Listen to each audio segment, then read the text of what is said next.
Iran mengklaim menembak jatuh drone MQ-9 Reaper milik Amerika Serikat yang memasuki wilayah udaranya. Korps Garda Revolusi Iran menegaskan pihaknya berhak membalas setiap pelanggaran yang dilakukan AS. Insiden ini terjadi usai militer Amerika menyerang lokasi peluncuran rudal dan kapal penyebar ranjau milik Iran. Di tengah meningkatnya ketegangan, pemimpin tertinggi Iran, Ayatollah Mojtaba Khamenei menegaskan, AS tidak lagi memiliki pangkalan yang aman di kawasan Teluk. Harga minyak Brent tercatat turun hampir 7% ke level 96,3 dolar Amerika per barrel.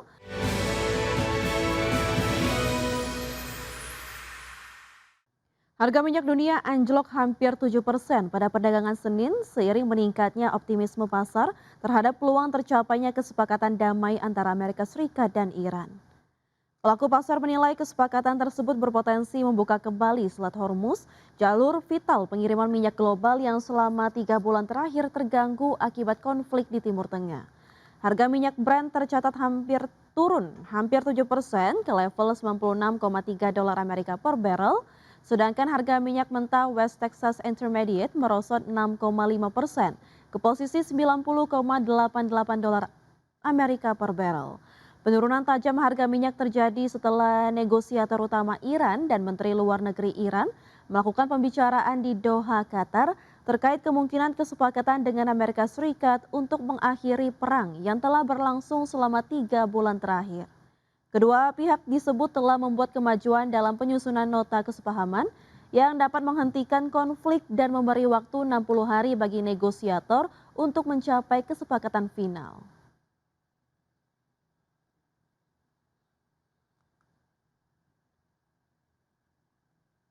Pemerintah menyiapkan mekanisme pinjaman bagi eksportir terkait dengan implementasi kebijakan baru devisa hasil ekspor sumber daya alam.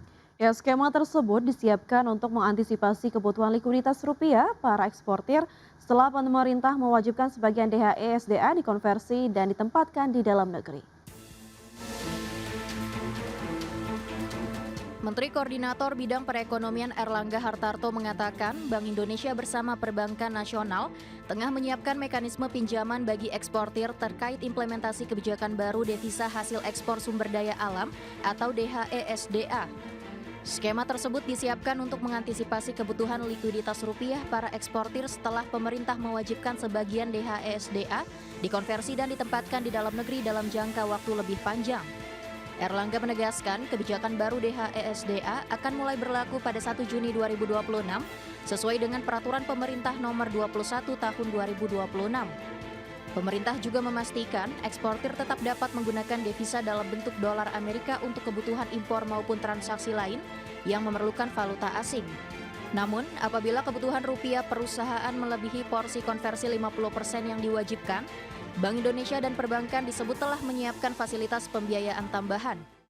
Perbankan kita hari ini solid, kemudian dari segi korporat juga seluruhnya solid. Jadi seperti yang saya selalu sampaikan, ekonomi kita masih kuat. Namun kita punya momentum yang tadi disampaikan bagaimana menuju 8%. Nah 8% ini daerah harus terus mendorong karena pusat itu agregat daerah. Jadi kalau daerahnya di bawah nasional tentu dia akan menjadi bandul ke bawah. Pemerintah juga menyiapkan berbagai insentif untuk meningkatkan minat eksportir penempatkan devisa di dalam negeri. Salah satu insentif yang diberikan yakni pembebasan pajak penghasilan atas pendapatan bunga dari penempatan dolar hasil ekspor di perbankan domestik. Selain itu, pemerintah menyebut negara-negara yang telah memiliki perjanjian tertentu dengan Indonesia dimungkinkan menempatkan devisa hasil ekonomi tidak hanya melalui himbara.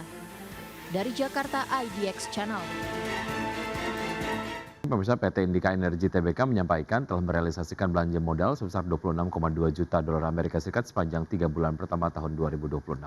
Ya, realisasi belanja modal tersebut seluruhnya digunakan untuk pengembangan bisnis non-batu bara perseroan.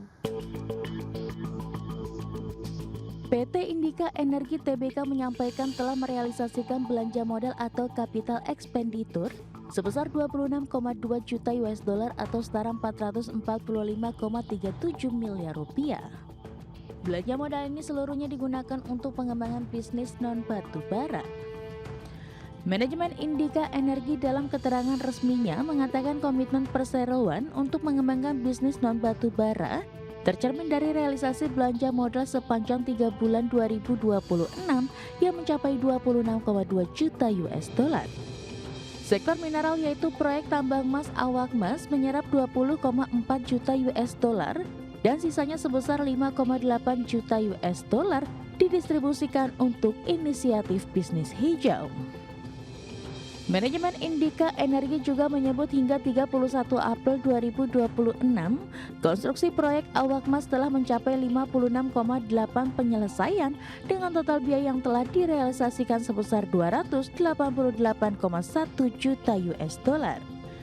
Direktur Utama dan CEO Indika Energi Aziz Arman menyatakan Indika Energi tetap menunjukkan ketahanan kinerja yang solid dengan membuka laba bersih sebesar 7 juta US dollar pada kuartal 1 2026 di tengah dinamika industri energi global.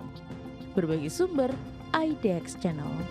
Sarana Menara Nusantara Tbk atau Tower mempercepat restrukturisasi bisnis dengan mendorong dua anak usahanya yaitu IBST dan SUPR untuk delisting dan menjadi perusahaan tertutup. Ya, langkah ini dinilai menjadi bagian dari strategi efisiensi usaha sekaligus penguatan bisnis fiber yang diproyeksikan menjadi motor pertumbuhan perseroan pada 2026. PT Inti Bangun Sejahtera Tbk atau SUPR telah mendapatkan persetujuan pemegang saham untuk delisting dan menjadi perusahaan tertutup dalam RUPS pada 20 Mei 2026.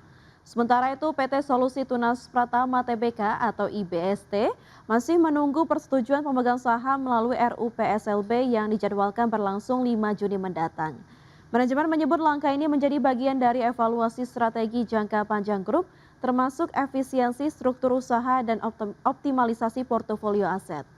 Tower juga meninjau ulang struktur kepemilikan di sejumlah anak usaha sekaligus menyesuaikan pemenuhan kewajiban free float di pasar. Sepanjang 2025, Tower mencatatkan pendapatan operasional sebesar 13,33 triliun rupiah, tumbuh 4,6% secara tahunan. Perseroan saat ini mengelola lebih dari 36.000 menara dengan total 60.000 penyewa dan tenancy ratio 1 dibanding 67 kali. Analis Pintraco Sekuritas menilai kinerja Tower pada 2026 masih akan stabil dengan proyeksi pendapatan tumbuh hingga 13,95 triliun rupiah. Pertumbuhan tersebut didorong oleh ekspansi bisnis fiber di tengah konsolidasi industri telekomunikasi. Monetisasi bisnis fiber diperkirakan terus meningkat dengan take up rate mencapai 20% pada 2026 serta pertumbuhan layanan fiber to the tower dan fiber to the home yang masih positif. Pemirsa, sebanyak 11 perusahaan berskala aset besar masuk antrean untuk melaksanakan penawaran umum perdana atau IPO saham di Bursa Efek Indonesia. Bursa Efek Indonesia menyebut jumlah ini mendominasi dari total 15 perusahaan yang kini berada dalam pipeline pencatatan saham tahun 2026. Sebanyak 11 perusahaan berskala aset besar mengantri untuk melaksanakan penawaran umum perdana atau IPO saham. Jumlah ini mendominasi dari total 15 perusahaan yang kini berada dalam pipeline pencatatan saham Bursa Efek Indonesia. Direktur Penilaian Perusahaan Bursa Efek Indonesia Igede Nyoman Yetna menyampaikan bahwa sampai saat ini terdapat 15 perusahaan yang berada dalam daftar tunggu atau pipeline pencatatan saham. Dari jumlah tersebut mayoritas merupakan perusahaan dengan kepemilikan aset bernilai jumbo. Bila merujuk pada klasifikasi peraturan Otoritas Jasa Keuangan, sebanyak 11 perusahaan yang mengantri merupakan perusahaan aset skala besar dengan nilai di atas 250 miliar rupiah. Sementara itu sisa antrian diisi oleh 4 perusahaan dengan aset skala menengah atau berada di rentang 50 miliar rupiah hingga 250 miliar rupiah. Di sisi lain, BI mencatat belum ada perwakilan dari kelompok perusahaan aset skala kecil dengan nilai di bawah 50 miliar rupiah dalam pipeline saat ini. Hingga 22 Mei 2026, otoritas bursa baru merealisasikan pencatatan satu emiten baru di awal tahun berjalan dengan total dana yang dihimpun senilai 300 miliar rupiah. Dari data BEI, minat korporasi berskala besar dan menengah ini tersebar cukup merata dengan motor utama datang dari sektor consumer dan kesehatan. Berbagai sumber, IDX Channel.